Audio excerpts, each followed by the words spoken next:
LGD solo laners so far. Of course, Jax has been a big pick for Sasi in the top lane.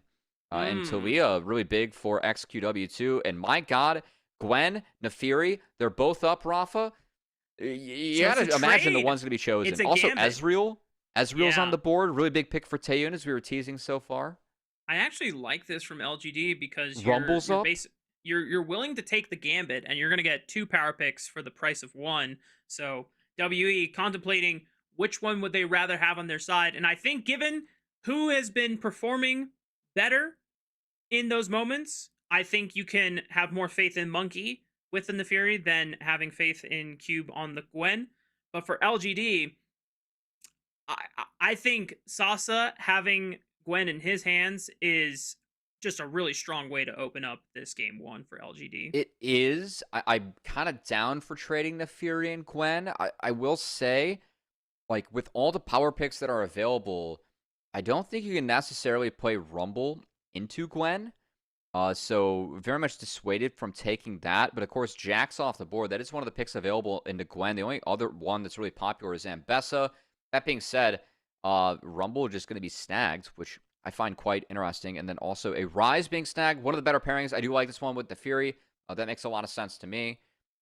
So, yeah, I'm just interested about the Rumble versus Gwen matchup. Is Gwen, of course, was given a lot more strength early in the last patch. And once she gets ahead in that matchup, it's pretty over for Rumble. So, I'm curious if Monki makes any visits to help Cube out early.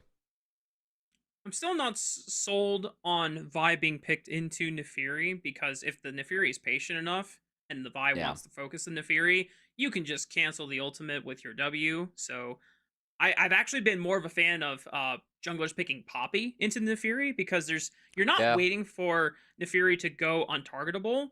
You're waiting for her to click ult on someone. You walk over to them, you press W, and you stop Naafiri in her tracks. And if you're in terrain or in the jungle, you can guarantee like a CC chain on top of the Mm-hmm. Fury. But you know what?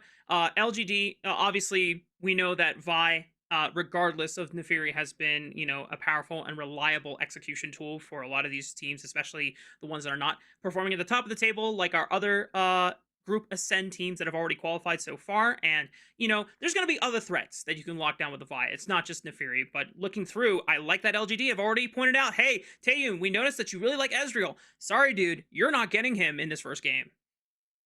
Yeah, and I will say the Ash ban surprised me a little bit because for me, if I'm LGD, I don't want to pick Varus, and I feel like WE really wants to take Varus and potentially a poke Varus here. Kalista definitely opening up that Varus pick for Taeyoon, as I would not be surprised if that's locked in immediately. Kalista, though, really going to enable whatever support that YCX goes for, and does bring a bit of defense for a Rumble, too. So I actually don't mind this from Shaoye. We talked a lot about the creativity and the champion depth that YCX can flex.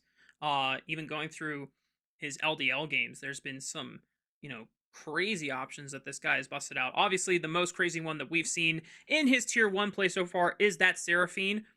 You don't really have frontline on LGD so far. You have a bunch of diving threats. So I imagine that YCX will more than likely, for LGD's sake, want to pick something that can provide some primary engage. It doesn't necessarily have to be a tank, though. I mean, maybe I like Alistar a lot here. Yeah. Yeah, because I feel like you're kind of forced grab banning Cage, and I don't Can think you you want run to run Nico? something. I mean, if you want to get crazy, you go Taric. I think that it has to be Nico or Renata, though. Yeah. But I mean, Taric, I will say, playable in the Alistar, and the Cosmic Radiance actually has some value against Rumble if you want to get really weird. But yeah, it's going to be Renata. Just take Kalista Renata. You have. I will say the one thing for me, Renata doesn't get a ton of value this game, just with the hostile takeover. Like Rise, Rumble don't necessarily want to play into that range, and I might have preferred the Nico here, Rafa, is pretty much what I'm getting Yeah. at. I feel like the Wombo to help out could have been quite nice. Whereas Renata, we'll see if you're able to empower the Kalista throughout the fight, what happens. But yeah, I feel like Nico would kind of would have had the same lane dominance and a little bit more value out of your R key compared to this hostile takeover that I don't see getting a ton of value this game. Yeah, it almost seems like it's a knee jerk to just dealing with a Naafiri, but even then, like I mean, I've never seen a Naafiri W actually evade a hostile takeover before. I think the range is a little too wide during the duration or the short duration of her call of the pack. But who knows? You know, maybe they test it out. It's like, hey, you know, if Nefiri ever gets on top of you, I'm just going to ult, and Nefiri can no longer hurt you. Otherwise, yeah, I'm in the same boat with you. I think I would have loved to see Nico. Hell, I would have liked to see Poppy support. I think Poppy has been, in terms of pro level execution, the most reliable champion. Yeah. Yeah. I mean, just like, because Nefiri's, even though Nefiri is in a BS state right now and overtuned on her numbers and, you know, too many tools to evade certain things, you know, double reset Steadfast presence. Yeah. Boom. Like, you know where Nefiri wants to go. Like, she channels and then she's zeroing in on one target. It's super easy for Poppy to counter that, but you know. Yeah, I'm kind of with you. I think if that like Rise Rumble though, they really abuse it, so I might have been scared of that. But I mean, the value of that champion, I think that LCK teams like and Delight really showed at the first stand and have throughout. But hey, again, high stakes matches tonight, Raafaa, as we're hitting the Rift. Of course, the 3 teams we're going to see competing tonight, competing for the chance to make it into Group Ascend, play some bonus matches, and not have to play for your Split 3 and World Opportunity lives right off the bat. So, again, the strongest teams we have in LPL? No, that's why they're here. But some of the biggest matches that we have had so far in the LPL, I think for sure being played tonight. Yeah, and some of the most entertaining matches let's see, Raafaa. I don't know what your definition of entertainment is either, but, you know, we might find out later. Listen, if my entertainment, it's got diversity, Matt. You know, I'm here for both the super high level gameplay between our number 1 seeds and number 2 seeds, and I'm also here for the chaos and just complete insanity between the lower level teams, you know, because sometimes you're just so baffled by what you're seeing that you just can't help but laugh, you know? I'm so baffled by your explanation that I can't help but laugh. Listen, man, I'm jumping through a lot of hoops to provide some defense for our lower level teams. It's okay.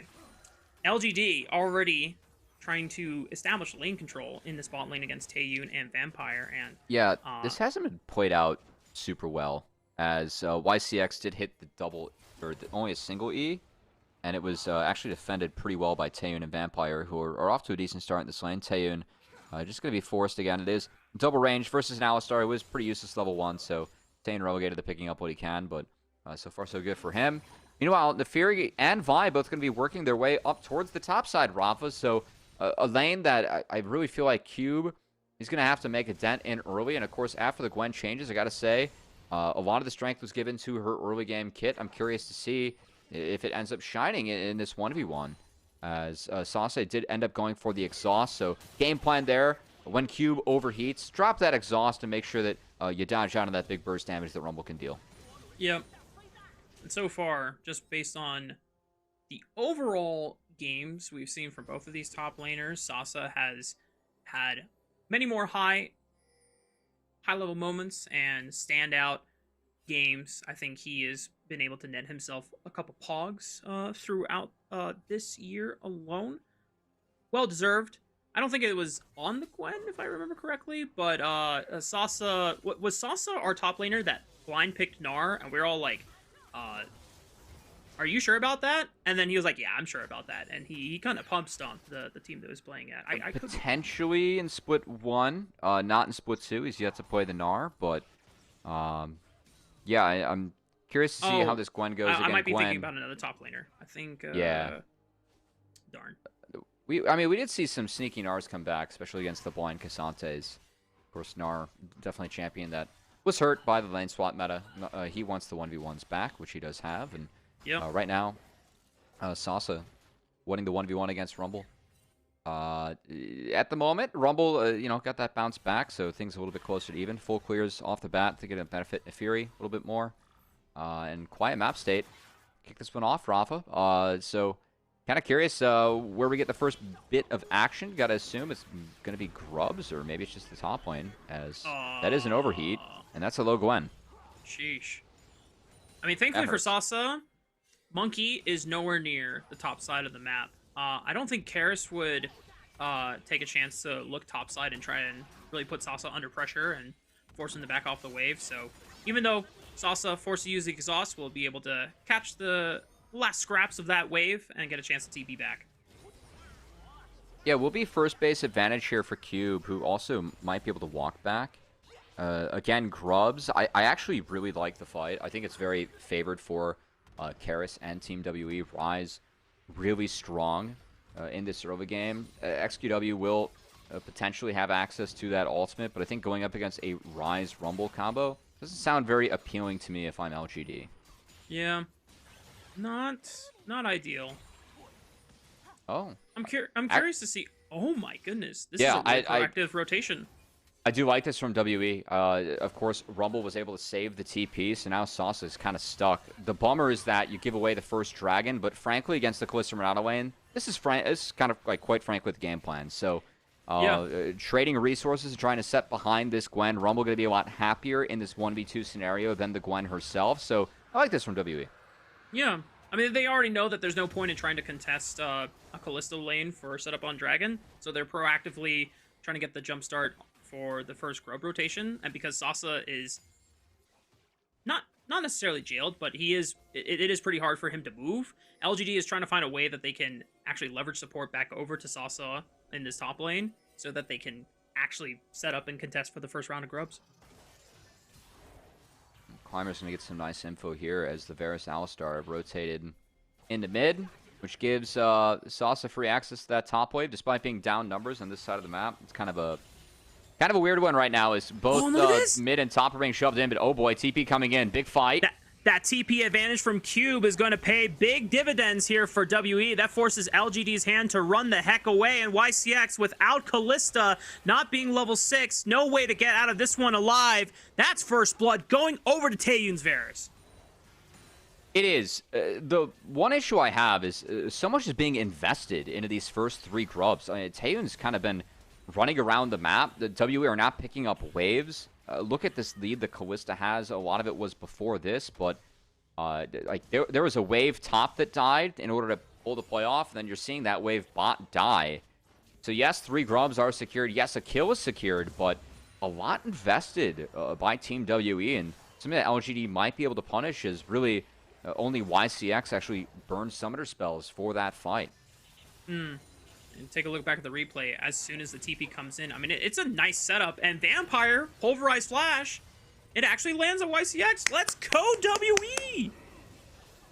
Yeah, again, though, like, look at that wave top that's dying to the turret right now. That's what I was talking about. And then look at Kalista bot. So, it's not like LGD got nothing for this. Like, I think experience-wise, the fact that Shaoye is up a full level over Taeyoon is, I think, very concerning for WE.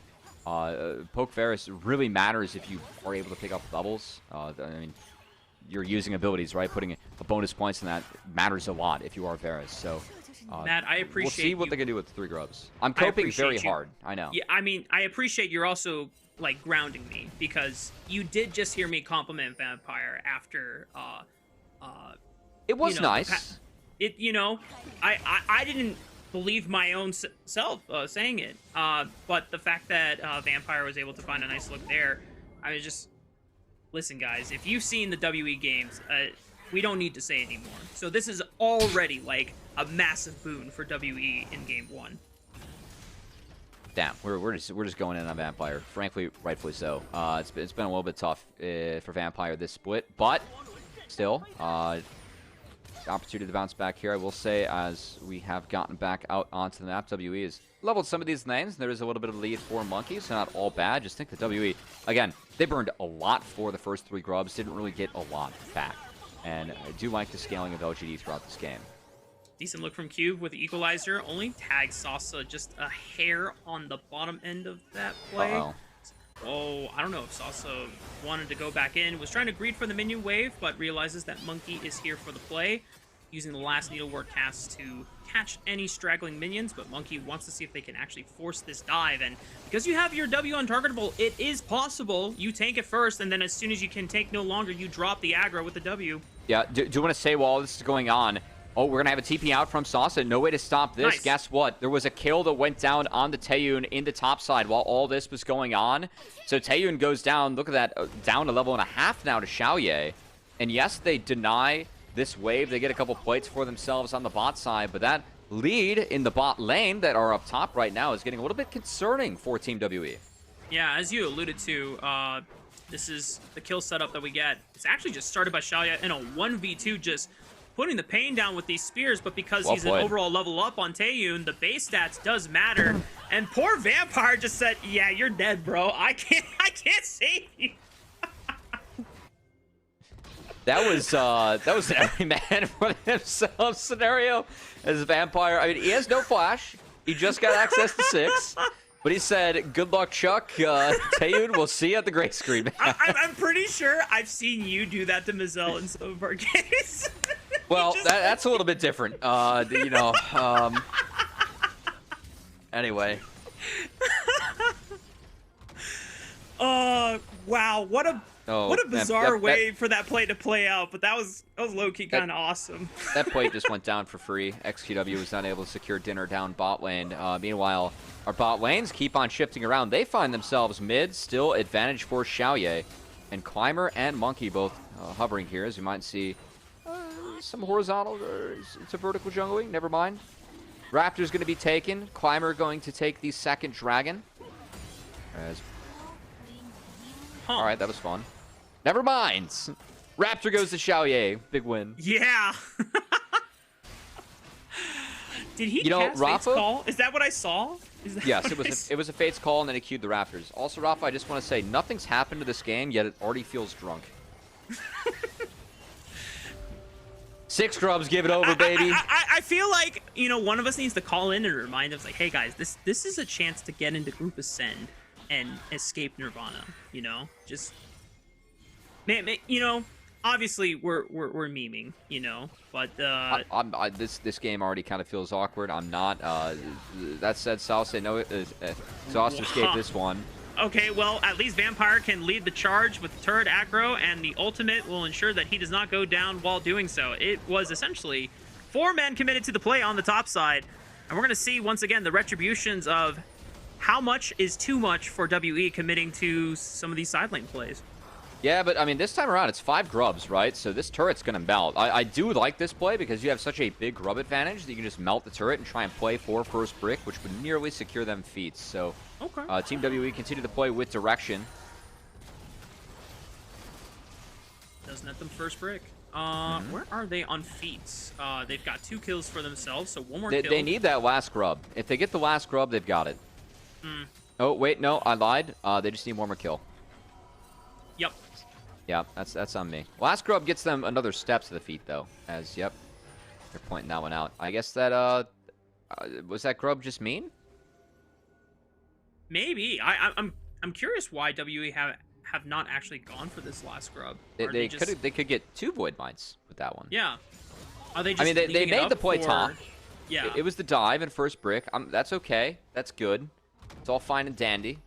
On the exit, though, I think they definitely could have taken that one for themselves. Yeah, I don't know.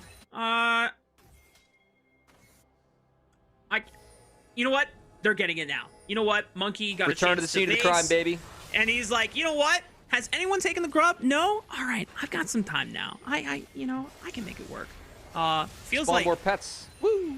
It's like the opening scene in Mr. Incredible when he's driving in his, you know, fancy car and he's just like checking the report, and then he's like, yeah, I got time, you know, and he's like doing everything else, and then he eventually, you know, shows up to the one thing that he actually had planned for that day a little late. But you know what? Better late than never. They get the 6 grubs. Was not expecting an intro to the Incredibles reference here, Raafaa. Me neither, but you know what? This is the level of references we're gonna get on WE and LGD, baby. So, oh, XQW might be in a bad spot here. It's gonna pop the ultimate and shift over to the other side. All right, Between the Worlds is gone for the time being. Meanwhile, Climber, yeah, is fishing around with the red buff. I still think the point of power here has got to be Shaoye.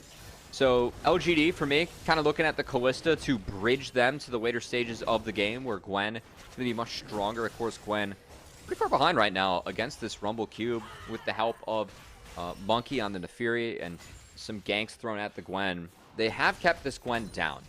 But when we've seen Gwen on this patch, we've seen Gwen just She's always gotten to the point where she feels gross in the game. I've yet to see a Gwen really be taken out of the game. Again, this champion is just, it feels overtuned, right? Kind of like the likes of the Fury. So for sure, trading some OPs here in this game one, and I really expect Salsa to bounce back in this one. Yeah, I think the only times when we see a Gwen not look completely overtuned is just pilot error, right? Like if the person playing it is not playing it well. Now Cube might be caught out here in rotation trying to catch mid lane, and he's forced to flash away from the Goon Squad.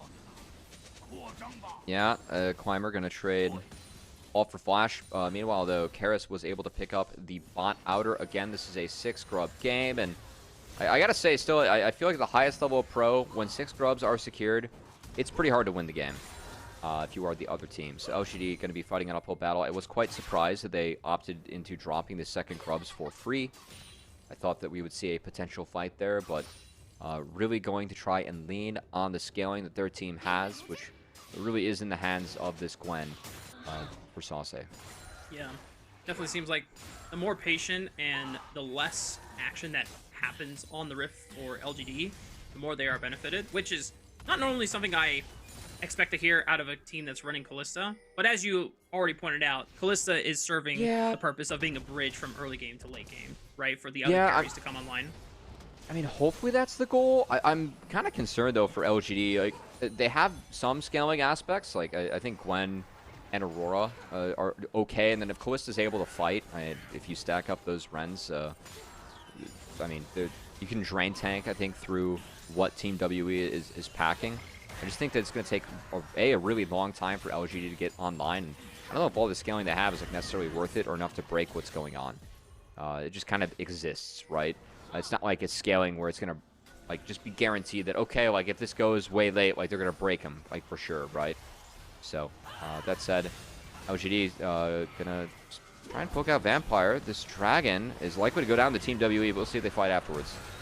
Realm Warp. Oh, nice flash to close the distance and stop the Realm Warp from happening. That means Karis and Vampire got nowhere else to go. Looks like Monki was able to escape over the wall, but just really quick thinking by Climber. Nice flash commit from Climber. I gotta say, though, that one for WE felt a little bit disjointed. Also, their comp doesn't really have great DPS for these monster objectives, just with this poke Varus, right? Rumble wasn't exactly there, so LGD, they do drop the Dragon. Soul Point is prevented as the first Infernal Dragon of the game does go over to Team WE. That's a really clean equalizer. A lot of damage onto Shaoye. It's going to force him to... Okay, that's Rift Herald. More than likely take a base here, and Rift Herald is acquired for WE. All right, well played, Cube. Also, worth noting that with that Dragon, feats were secured by Team WE too, so... that one also off the tables. Of course, LGD, they were first 3 kills, but doesn't matter. Team W got feats off the board, and guess what? Because of that chunk that just happened onto Shaoye, Insta Rift Herald going to be dropped. 6 grubs again secured, so there's no wave, but still brought quite low by WE. I did not like that Herald drop at all. No one else was on the map to punish it. Bit of a waste, but, you know, we got the dopamine off. Meanwhile, for the replay, I mean, Cube and Taeyoon are both still rotating to this. Karis thinks that they can Realm Warp him out, but you know what? NECC that connects on the rise. Realm Warp gets canceled. Finds Karis and makes sure that he's taken out, and that's 2 easy kills going over Shaoye, who gets even bigger. And again, someone can really try and break WE as this game goes on. So Kalista very far ahead. Yeah, and even though Cube did tag Shaoye with the equalizer in a one-off play towards that topside river, no summoner spells burned. Still has flash, still has barrier, and now is a 2-item Kalista. I think if LGD really want to try to make a window to break open the game and just get the snowball securely under their belt, it's going to happen in the next couple of minutes. You got Otacon spawning in 1:15. You want to try to make a play where you have this clear item advantage while Taeyoon is still working on his second. However, top laner for LGD is under fire as Monki and the rest of the WE squad is able to make a nice collapse. But Cube is also here, and the rest of LGD now want to take a fight, trying to punish afterwards. Monki turns right onto Climber. The fight is breaking out on both sides of the fight right now. Good hostile takeover for YCX, able to assist on the right flank as they now turn tail. It's a trade of jungler from mid laner, but maybe Shaoye can turn up the heat here, but it gets caught out. Taeyoon arrives to the party once again, and WE are steamrolling in the mid game. I mean, LGD, they opt into taking a fight down numbers at rough terrain. It looked okay as Shaoye was kind of, drain tanking his way through the fight. But Taeyoon, the flash chains the corruption over the wall. It connects onto Shaoye, takes him down. Any hope for a winning fight goes to the wayside for LGD. They get wiped as a team, and Team WE take full control. And just take a look back at the replay. I mean, initially, the play is good for WE, and it almost seems like that the collapse from LGD is going to be able to get revenge, but it's just still an overall numbers advantage for WE. That's a good initial play from WE, and again, like, LGD taking this, they're able to at least isolate Nefiri. I don't think Cube had a very good ultimate. Shaoye was able to sneak over the wall. Yes, the hostile takeover was nice in the assist, but look at this from Taeyoon. He enters the fight late, but makes it fully worth it. Flash over the wall, buffer the chains of corruption, so it's a bit of an R flash. Catches out the Callista. Shaoye didn't react to it, wasn't able to get out. He melts any hope of winning the fight, goes away with him when he falls for LGD. And again, WE wipe and now take full control of this game. It's a solid 4,000 gold advantage as well for WE. The Nefiri in Monki's hands has really gone out of control, almost a full item ahead of Climbers, Vi, respectively, working towards... I guess it's going to be a Sorelda's Grudge. That's a new one for me. I've been more of a fan of just stacking, health CDR items. Yeah, the and Cleaver. just gives you just a... Yeah, Cleaver. Obviously, he got the Shojin the second one. Maw would have not been terrible this game either, but you know what? We'll see if the Sorelda's Grudge is... Yeah, maybe. WE trying to snowball the game as fast as possible by trying to rip this out of Khan and force LGD's hand while they have the gold advantage, and I think it's going down without really a fight. XQW is looking at it, gets vision, but now they turn right onto LGD. The hustle takeover might buy some time, but Shaoye has to really work overtime to rip these spears out, but he does not get a chance to, as he is just eliminated by the dog pack under the reins of Monki. WE are leaving no room to breathe for LGD, and they have taken over this game. It just feels like absolutely no chance for LGD to operate within this game. In WE, these 6 grubs, this Fed and Nefiri, again, you kind of highlighted that Raafaa, the Vine of the Fury answer is not the best one, because Nefiri has ways to get out of the Q and the R from Climber. It really doesn't feel like this pick worked at all. LGD, they gave up 6 grubs, they fell behind, and this game is quickly falling out of control for them. Taking another look, the angles here on the Shaoye really nice. Yes, Vampire gets stuck on the Climber, but this Realm Warp coming in needs to be canceled by the hostile takeover. Does so successfully, but still, just everyone being, really Shaoye being separated from the team. Couldn't give Callista the space support that she needed to actually get through this one. Yeah, I mean, like we said, who can reliably stop Nefiri in Mr. Combo here? It's such a hard execution thing to do. You basically have to wait as Climber, winding up Q when you think Monkey's about to go in with ulti, and you can, like, snag her on the entrance. Or, if you're really good on the Renata, you catch her midair with Handshake. But, I mean, to ask of that reliably is just really tough, It's definitely now WE's ball game, and the gold advantage has not budged since the top lane fight, but at this point, they've been able to prevent the Dragon Soul stacking for LGD. They have now 2 Infernal Dragons to their name, and with a Nefiri this fed, I find it very hard for LGD to come back at this point. Yeah, the Infernal Dragon's really nice role for WE. Of course, everyone's building damage, so kind of nice to get full benefit off that. Now, Otacon, GAs are up, so they might play this very aggressively. A lot of ultimates being expended right now. XQW threw the whole kitchen sink, and didn't seem like he got much other than to kill the minion wave, but at least WE are able to withstand the defense from LGD. Going to be able to walk away with an inhibitor turret. Probably not the inhibitor itself. And as you called out, LGD were trying to push on the top side of the map. Got a tier 2 for themselves. So at least they're trading of an overall map objective. Gwen got 2 turrets, and Sasi is up a level now on the Rumble. Still down a level to Karis, who is the furthest ahead in the game. So I will say that could matter if this game does go late. But it does feel like Team WE are going to be able to successfully snowball this one through. Again, 6 grubs, double Infernal, now a Realm Warp on the face of XQW. Shaoye, goodbye, no cleanse. No flash available either Yeah, that Callista is a sitting duck for WE to be able to punish during this time window. 12-7 overall. The gold lead has extended officially to 6,000 for WE. And yeah, window is closing for LGD. You know, there's still technically a chance, but I think it is less in the hands of LGD and more so in the hands of WE throwing the lead at this point in the game. Really like this play. YCX separated from Shaoye, and he has the Mikhails, which is also on cooldown. So that setup from WE, all it took was just seeing that Callista for one inkling of a second. Good call from Karis to send the Realm Warp, get in there, and take down that Callista.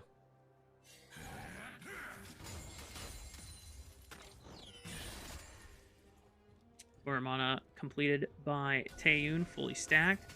This Varus is pretty much a poking machine.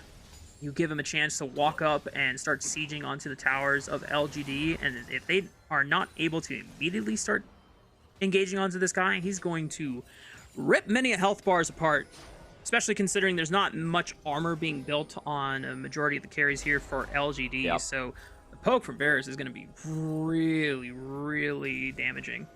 Yeah, I actually do kind of respect Neferi and Varus being played in the game with two magic damage solo laners. Like that, these guys really like it when, especially with poke Varus, when you can't build armor. And definitely puts LGD in a tough spot. So I do like that aspect of the drafts here from WE. Yeah. Uh-oh. Climber was looking for an opportunistic flank, but Cube sniffs it boy. out, and now, Vampire, another pulverized flash. What is it today? WE is playing on full form tonight.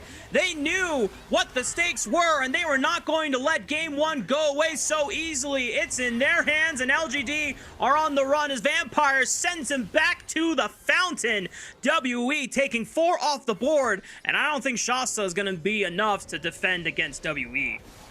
Look, there's not much to say. This front line just couldn't support Callista at all. And Shaoye with no cleanse, the way that he was attacked later on by WE, by Karis, by Taeyoon was legitimately really nice. Well played, Team WE, and making this game one look quite clean.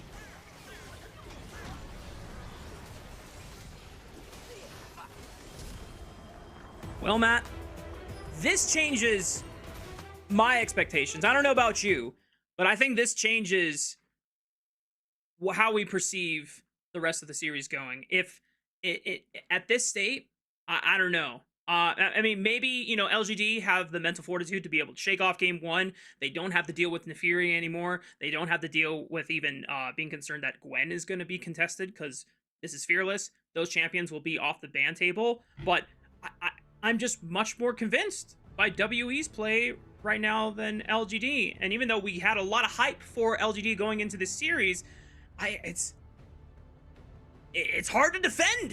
It's hard to defend. Yeah, I don't like that draft. Like the Vi, I don't know what you do as Vi there, and the Gwen Aurora combo, like where's the CC setup to actually create a long fight where champs like Gwen, like Callista really benefit? Yeah. I just didn't see it there at all from the draft from LGD, and the play wasn't too inspiring either. As again, those were a pretty uncontested 6 grubs that went over to the Rise Rumble, and a relatively uncontested game as well. Yeah. I mean, even some of our solo laner performances in Shasha and XQW, 2 I would normally just have pinned as, yeah, these guys should be playing better than their solo lane counterparts.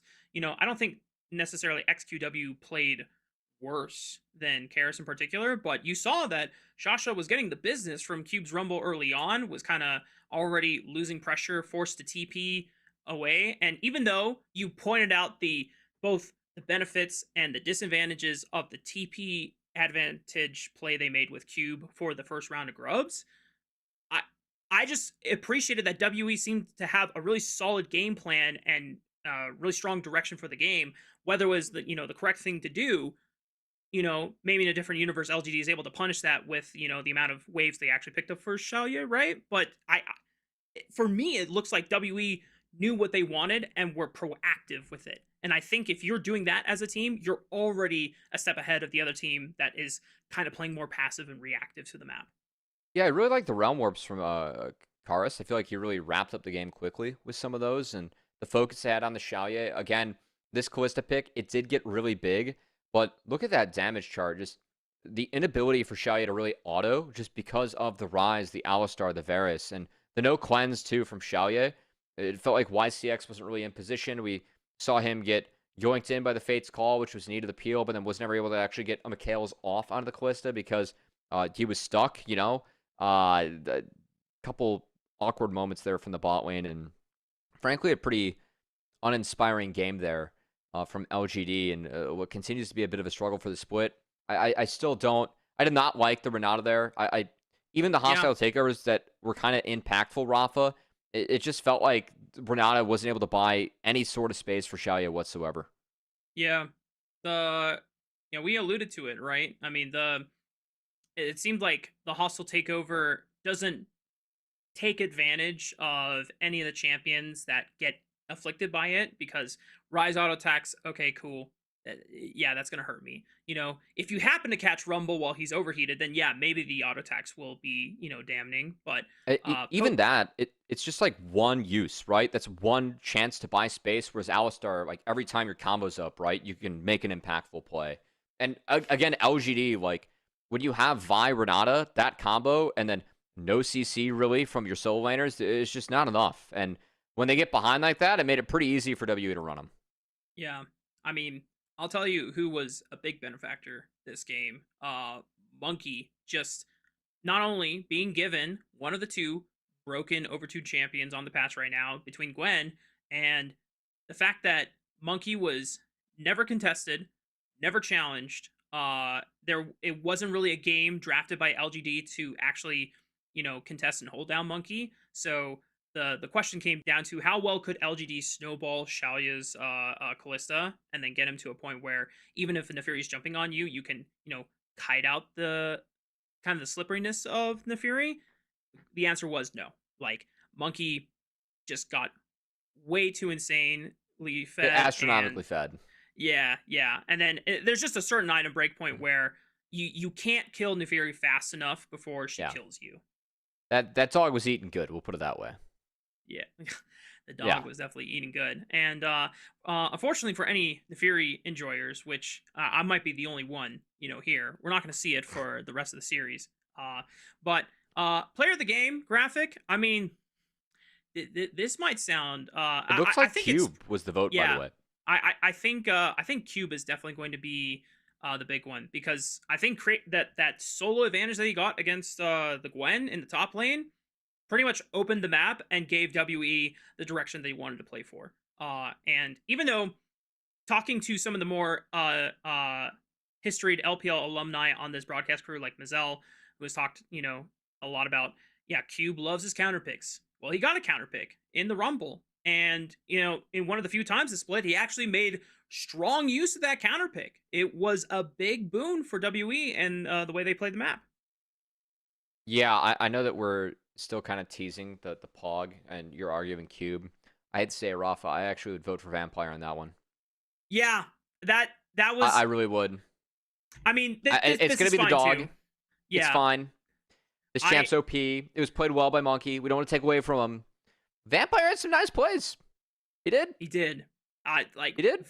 This is not the Vampire that was in the double round robin, bro. He had some angles. I don't know. Yeah, this is the Vampire that Taeyoon wants to have in his game every single time when he logs in onto the Rift. So, WE are in prime spot now. One game away from being able to clinch another chance. Not the Ascend spot quite yet, but at least the series spot against Ultra Prime, where then if you win against Ultra Prime, then you move into Group Ascend. And at the very least, you are dodging on the immediate dismissal over to Group Nirvana. So, props to WE for a really strong showing, being able to take advantage of some of the big wins in the draft phase for them. We're going to see how well WE can continue this series, or if LGD will bounce back. Stay tuned, y'all. We'll be right back after this break.